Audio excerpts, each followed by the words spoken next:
질량이라는 말은 우리가 일상에서 자주 듣습니다.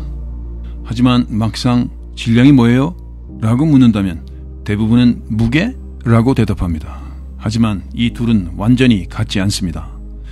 무게는 지구를 당기는 힘이고 질량은 물체 자체에 얼마나 내용물이 꽉 차 있는지를 말하는 것입니다.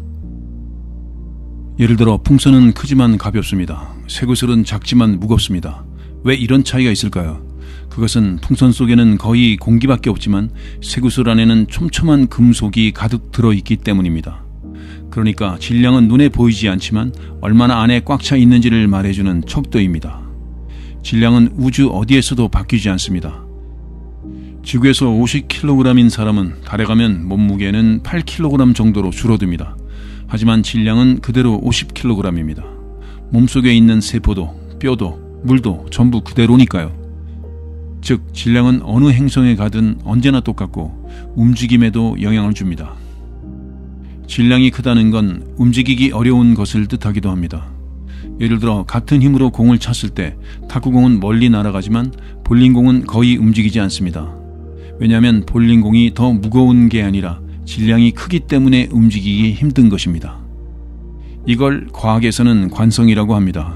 즉 질량이 크면 클수록 움직이기 어렵고 움직이고 있는 걸 멈추기도 어렵습니다. 그래서 트럭은 한번 달리기 시작하면 멈추기 힘들고 가볍고 작은 자전거는 쉽게 멈출 수 있는 겁니다. 질량은 끌어당기는 힘도 만듭니다. 즉 질량이 있는 물체는 서로 끌어당긴다는 겁니다. 이걸 우리는 중력이라고 부릅니다. 예를 들어 지구는 매우 크고 무거운 질량을 가지고 있어서 모든 것을 아래로 끌어당깁니다.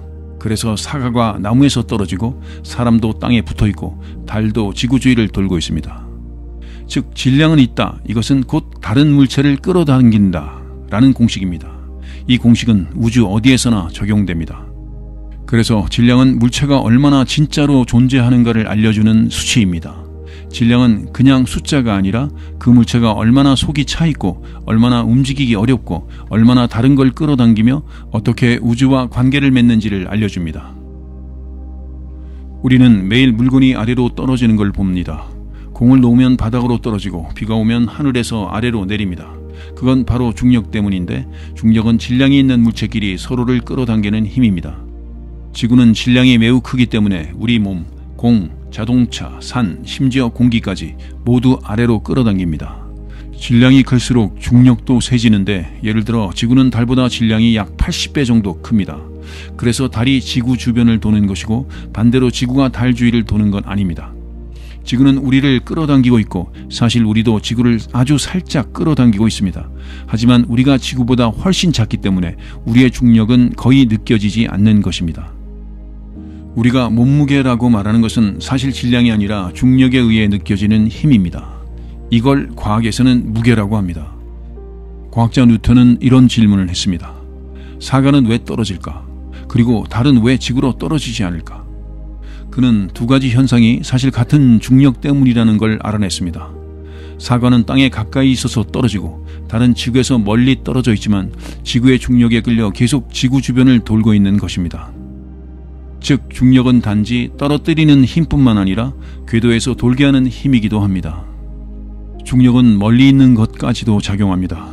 태양은 지구보다 약 33만 배나 무거워서 지구를 강하게 끌어당깁니다. 지구는 그 힘을 받고 직선으로 가지 않고 태양 주위를 타원 궤도로 돌게 되는 것입니다. 태양이 없었다면 지구는 그냥 우주로 날아가 버렸을 것입니다.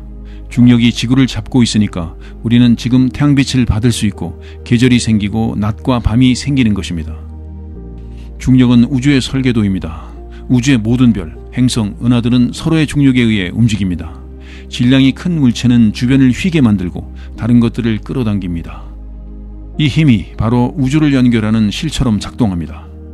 이 중력 덕분에 별이 가스를 끌어모아 탄생하고 은하들이 서로 당기고 밀며 모양을 바꾸고 심지어 우주가 점점 느려지거나 빨라지기도 합니다. 질량은 단지 무겁다는 뜻만 가진 것이 아닙니다. 놀랍게도 질량은 에너지가 될 수 있는데 그것도 엄청난 양의 에너지입니다. 이 사실은 아인슈타인이 발견했습니다.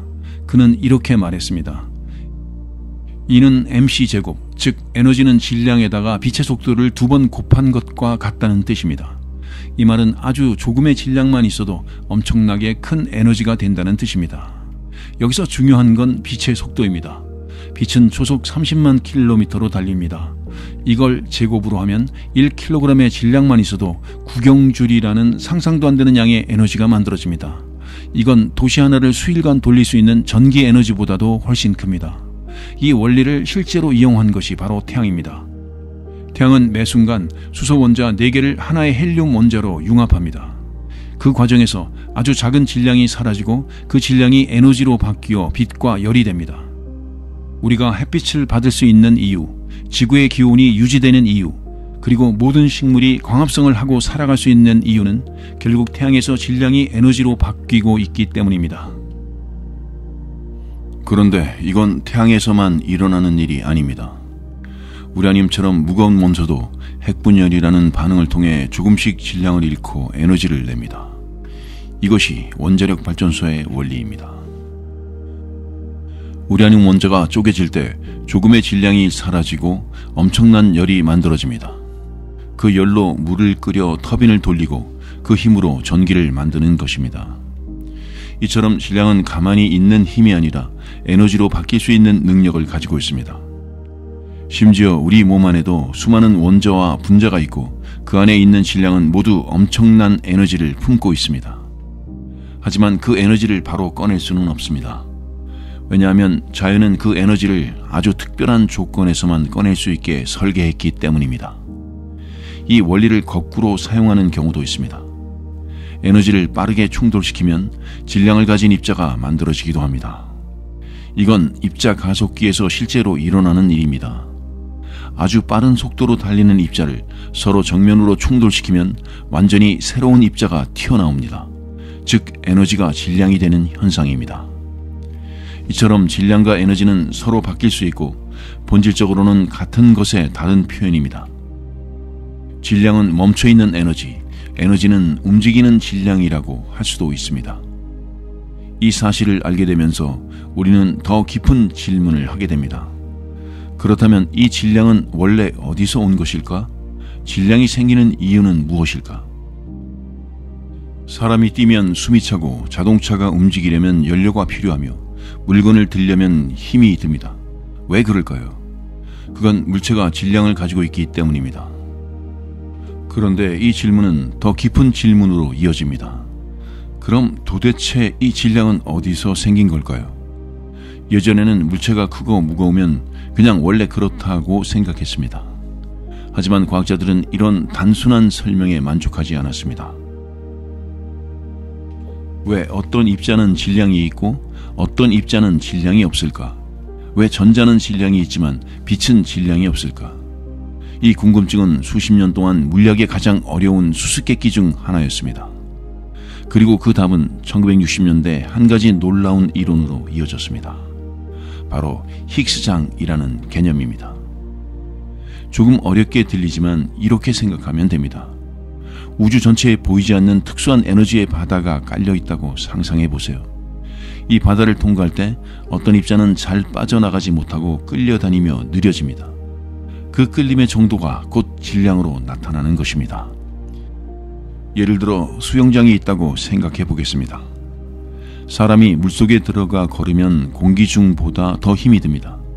이처럼 히그스장이라는 보이지 않는 저항을 받는 정도에 따라 입자는 마치 몸에 무게가 생긴 것처럼 느끼게 됩니다. 이 개념을 통해 과학자들은 질량은 입자 고유의 성질이 아니라 우주에 깔린 히그스장과의 상호작용에서 생겨난다는 사실을 밝혀냅니다.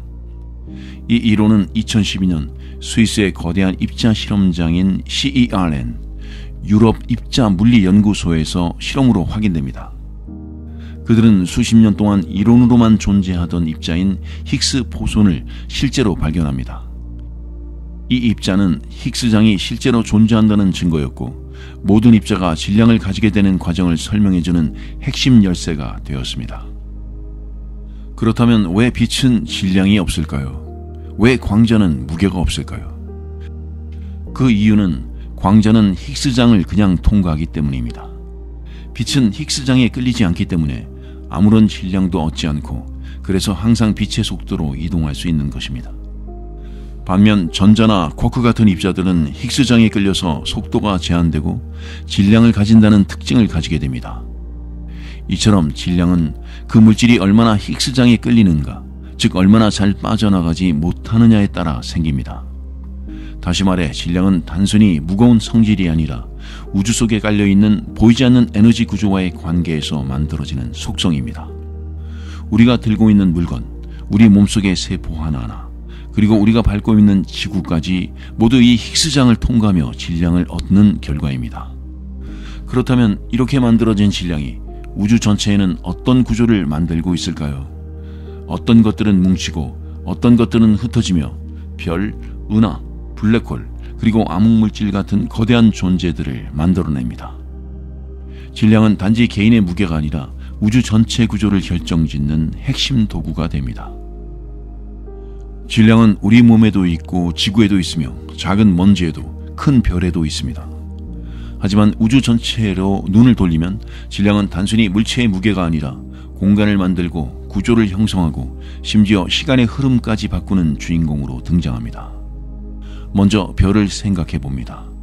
별은 단순히 불타는 공처럼 보일 수 있지만 사실은 질량 덩어리입니다. 그 질량이 클수록 중심부의 압력과 온도가 높아지고 핵융합이 강하게 일어나면서 별은 더 밝게 빛납니다.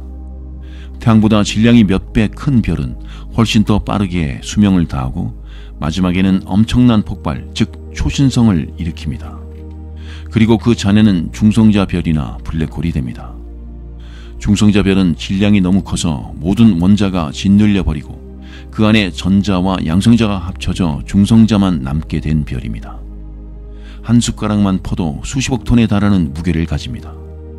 블랙홀은 그보다 더 극단적입니다. 질량이 너무 커서 공간 자체를 안으로 말아버립니다. 빛조차 빠져나오지 못할 만큼 중력이 강한 영역이 생기고 그 경계를 우리는 사건의 지평선이라고 부릅니다.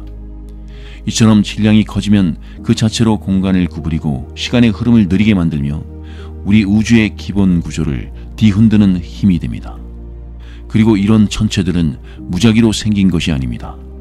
우주 초기 빅뱅 직후 생긴 아주 작은 밀도 차이, 즉 공간 곳곳의 질량 분포의 미세한 불균형이 시간이 흐르면서 점차 커졌고 중력의 힘에 따라 물질들이 뭉치기 시작했습니다. 그 결과 지금 우리는 은하들이 끈처럼 연결된 우주 거대 구조, 그리고 그 사이를 메우는 암흑물질의 흔적을 보게 됩니다. 암흑물질은 빛도 내지 않고 보이지도 않지만 질량은 확실히 가지고 있습니다. 은하들이 빠르게 도는 것을 보면 눈에 보이는 별만으로는 그 속도를 설명할 수 없습니다.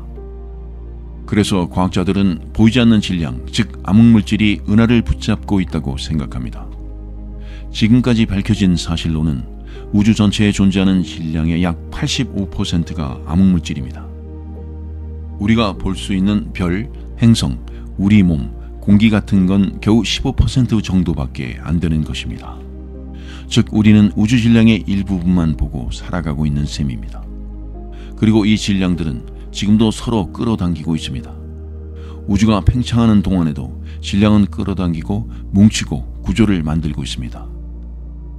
지구도 질량이 있기 때문에 우리를 붙잡고 있고 태양도 질량이 크기 때문에 지구를 돌게 만들고 우리 은하도 질량 때문에 모든 별들을 한데 묶고 있으며 더 큰 초은하단도 질량으로 움직이고 있습니다. 결국 질량은 우주에서 단순히 존재한다는 의미를 넘어서 우주가 어떻게 생겼는지, 어떻게 움직이는지, 앞으로 어떻게 될지를 결정하는 힘입니다. 질량은 얼마나 무겁냐의 문제가 아니라 우주라는 거대한 무대 위에서 모든 것이 어떻게 얽히고 연결되는가를 말해주는 가장 깊고도 중요한 단서입니다. 질량이 없다면 별도 없고 지구도 없고 우리도 존재할 수 없습니다. 질량은 바로 존재가 공간을 시간을 바꾸며 우주를 움직이게 만드는 보이지 않는 손입니다.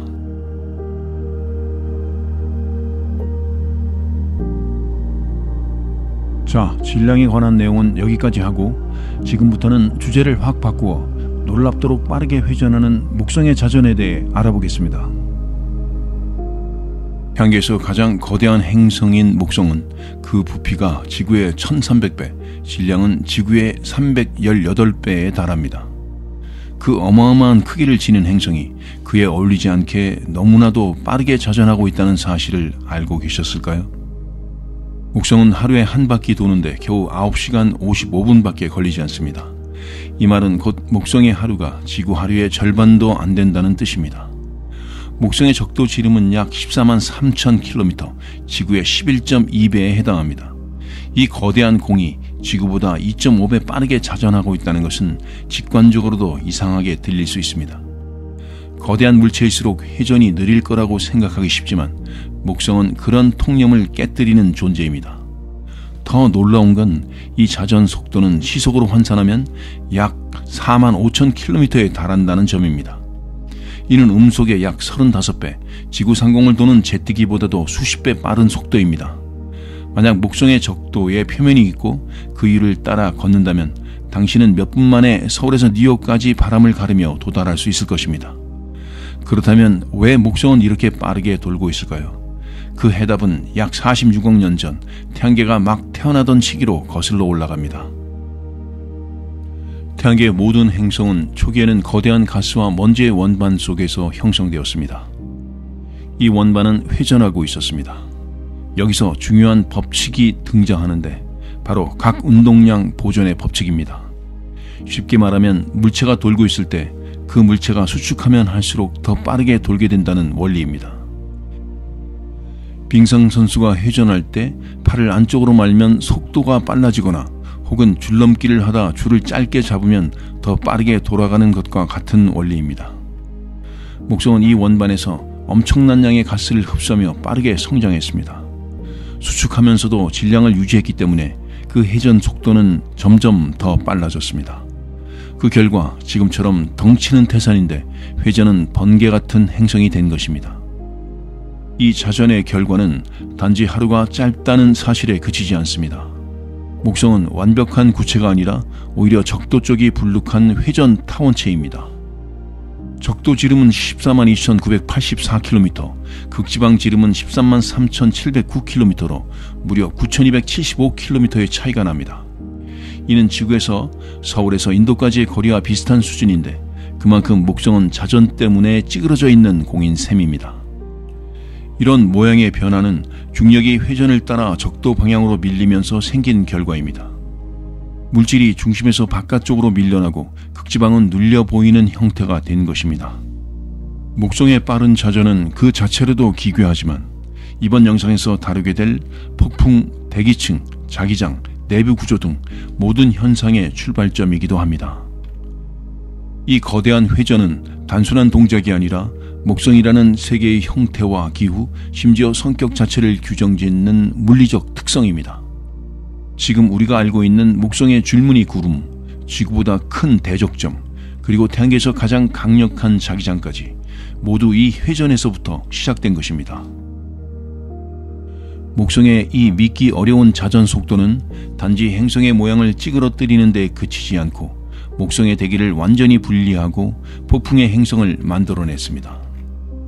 지구에서는 북반구와 남반구에 각각 몇 개의 대기 순환이 존재합니다. 이 흐름을 제트 기류라고 부릅니다. 기상예보에서 자주 나오는 용어이죠. 그런데 목성은 전혀 다릅니다. 빠른 자전 덕분에 수십 개의 강력한 제트 기류가 적도에서 극지방까지 연속적으로 배열되어 있습니다. 이 제트 기류는 수천 킬로미터의 폭의 줄무늬 형태로 나타나며 우리 눈에 보이는 목성의 줄무늬 구름대가 바로 이 현상입니다. 이 줄무늬들은 단순한 무리가 아닙니다. 실제로 엄청난 속도로 이동하는 대기 흐름입니다. 상층 구름은 시속 500km에 달하는 속도로 흐르며 서로 반대 방향으로 회전하고 있습니다. 이처럼 빠른 자전으로 인해 발생하는 대표적인 물리적 힘은 코리올리 효과입니다. 간단히 말하면 회전하는 물체 위에서는 움직이는 물체가 곧바로 가지 않고 왼쪽 또는 오른쪽으로 휘어지는 효과가 발생한다는 개념입니다. 지구에서 태풍이 소용돌이 치는 것도 이 때문입니다. 하지만 목성에서는 자전이 너무 빨라서 이 효과가 극도로 증폭됩니다. 그 결과 소용돌이는 단순히 태풍 수준을 넘어 행성 규모의 영구적인 폭풍으로 확장됩니다. 그 대표적인 존재가 바로 목성의 대적점, The Great Red Spot입니다. 대적점은 지금까지 인류가 관측한 가장 거대한 폭풍입니다. 처음 관측된 시기는 17세기 후반 이탈리아의 천문학자 조반니 카시니가 처음으로 그 존재를 기록했습니다. 그로부터 350년이 지난 지금도 여전히 목성의 남반구에서 돌고 있습니다. 지름은 현재 약 16,000km, 한때는 지구 3개가 들어갈 정도로 컸지만 최근 몇십 년 사이에 조금씩 작아지고 있는 중입니다. 이 폭풍의 회전 속도는 시속 약 430km, 지구의 초강력 허리케인보다도 두세 배 빠릅니다. 그렇다면 어떻게 이 폭풍이 수백 년 동안 유지될 수 있었을까요? 그 이유 역시 자전에 있습니다. 목성은 단단한 표면이 없는 완전한 기체 행성이며 그 표면이라 부를 수 있는 경계가 없습니다. 따라서 대적점은 지표와의 마찰 없이 끊임없이 같은 방향으로 회전할 수 있습니다. 또한 목성의 빠른 자전이 끊임없는 에너지 공급원 역할을 하며 이 거대한 폭풍을 지탱하고 있는 것입니다. 이러한 대기 소용돌이는 대적점 하나에 그치지 않습니다. 목성 전체에는 수많은 작은 대적점들, 백색 반점, 다층 구름의 흐름이 존재합니다. 특히 남반구와 북반구의 제트기류 사이에서 구름이 튀어오르며 회오리 치듯 올라갔다 내려오는 장면은 보이저, 갈릴레오, 주노 탐사선들이 촬영한 가장 인상적인 장면 중 하나입니다. 목성의 대기는 지구보다 훨씬 두껍습니다. 상부대기, 중간층, 하부대기로 나뉘며 그 안에는 암모니아, 황화수소, 물 등의 화합물이 존재합니다. 이 구름들이 빠른 자전으로 인한 원심력, 코리올리 힘, 내부열의 상승 작용에 따라 복잡하고 빠르게 움직이며 끊임없는 대기 활동을 만들어냅니다. 한마디로 목성은 자전이라는 엔진으로 돌아가는 거대한 대기 발전소입니다. 목성의 자전은 단순히 하루가 짧다는 의미가 아니라 그 자전이 만들어낸 코리올리 힘, 그 힘이 만든 수십 개의 대기 흐름, 그 흐름이 나온 대적점과 끊임없는 소용돌이들, 이 모든 것들이 연결되어 있습니다. 목성은 기체와 바람이 만든 세계, 그리고 자전이 모든 것을 지배하는 행성이라고 할 수 있습니다. 목성의 빠른 자전은 겉으로는 줄무늬 구름대와 거대한 폭풍을 만들지만 눈에 보이지 않는 더 거대한 힘도 함께 만들어냅니다. 그것이 바로 자기장과 그 자기장이 포획한 방사선 벨트입니다. 목성은 태양계에서 가장 거대한 자기장을 가지고 있는데 그 세기는 지구의 약 2만 배에 달합니다. 이 말은 곧 지구에서 나침반이 동쪽을 가리키는 것처럼 목성의 자기장은 자기 자신뿐만 아니라 주변의 위성, 입자, 전자, 이온까지 강제로 움직이게 만든다는 뜻입니다. 그렇다면 어떻게 이 거대한 자기장이 만들어졌을까요? 자기장을 만드는 기본 조건은 세 가지입니다. 전도성 물질이 내부에 존재할 것, 그 물질이 액체 상태일 것, 그리고 그 물질이 회전하고 있을 것입니다. 지구는 철과 니켈로 된 액체 내핵이 천천히 돌며 자기장을 만들어냅니다. 그런데 목성은 철 대신 훨씬 특이한 물질로 자기장을 만듭니다. 바로 금속성 수소입니다. 금속성 수소란 지구에서는 존재하지 않는 극고압 상태의 수소를 말합니다. 수소는 원래 기체인데 하지만 목성의 내부의 어마어마한 압력 아래서는 수소 원자가 전자들을 자유롭게 내보내는 금속성 물질로 변합니다. 이 금속성 수소는 마치 액체 철처럼 흐르며 자유로운 전자 이동을 통해 자기장을 생성할 수 있습니다. 이 금속성 수소층은 지구의 액체 핵보다 훨씬 두껍고 넓습니다. 그리고 목성의 빠른 자전이 이 층을 시속 수만 킬로미터의 속도로 회전시킵니다. 결국 금속성 수소가 빠르게 회전하는 것은 어마어마한 자기장을 생기게 만들고 이것이 목성에 보이지 않는 힘의 원리입니다. 이렇게 형성된 자기장은 목성 주위를 감싸는 거대한 자기권, 매그니토스피어를 만들어냅니다. 정확히 말하면 목성의 자기장은 태양 반대편으로 수백만 킬로미터 이상 뻗으며 지구의 자기권보다 수십 배 이상 크고 강력합니다. 이 자기장은 태양풍을 막는 방패 역할도 하지만 한편으로는 우주에서 날아온 고에너지 입자들을 가두어 방사선 벨트를 형성하기도 합니다. 여기서부터는 진짜 지옥이 펼쳐집니다. 목성의 방사선 벨트는 지구의 반 앨런 벨트와 비슷한 구조이지만 강도는 비교할 수 없을 정도로 높습니다. 방사선의 양은 지구의 수천 배에 달하며 탐사선이 이 구역을 통과할 경우 전자장비가 오작동하거나 영구 손상될 수 있습니다. 1995년 목성에 도착한 나사의 갈릴레오 탐사선은 이 방사선 벨트를 통과하며 복수의 컴퓨터 부품이 타버리고 메모리 오류가 수차례 발생했습니다. 탐사선이 자폭 명령 없이 목성의 대기로 진입하도록 유도된 이유 중 하나가 이 방사선으로 인한 시스템 이상 위험 때문이었습니다. 목성의 위성들도 이 자기장의 영향을 받습니다. 특히 가장 유명한 위성인 이오는 목성 자기장의 전자기 유도 작용 때문에 지표면에서 유도 전류가 발생합니다. 이로 인해 이오 내부가 가열되고 결국 화산 활동이 계속 유지되는 현상까지 벌어집니다. 즉 목성의 자기장은 자기 자신만 지배하는 것이 아니라 주변의 위성, 대기, 심지어 탐사선까지 모두 자신의 지배 아래에 두고 있는 셈입니다. 결국 목성은 눈으로는 보이지 않지만 어마어마한 힘을 지닌 자기장의 왕국입니다. 그 중심에는 초고속 자전이 만들어낸 금속성 수소의 소용돌이, 그리고 그 결과로 형성된 치명적인 방사선 벨트가 있습니다. 목성은 단지 커다란 행성이 아니라 스스로 자기장을 일으키고 그 힘으로 주변 우주를 휘어잡는 거대한 전자기 괴수입니다. 이 모든 것은 지름 약 14만 킬로미터의 거대한 행성이 약 10시간마다 자전하는 속도에서 시작되었습니다. 회전은 단지 운동이 아니라 행성의 성격과 구조, 심지어 위성계의 진화까지 결정하는 힘이었던 것입니다.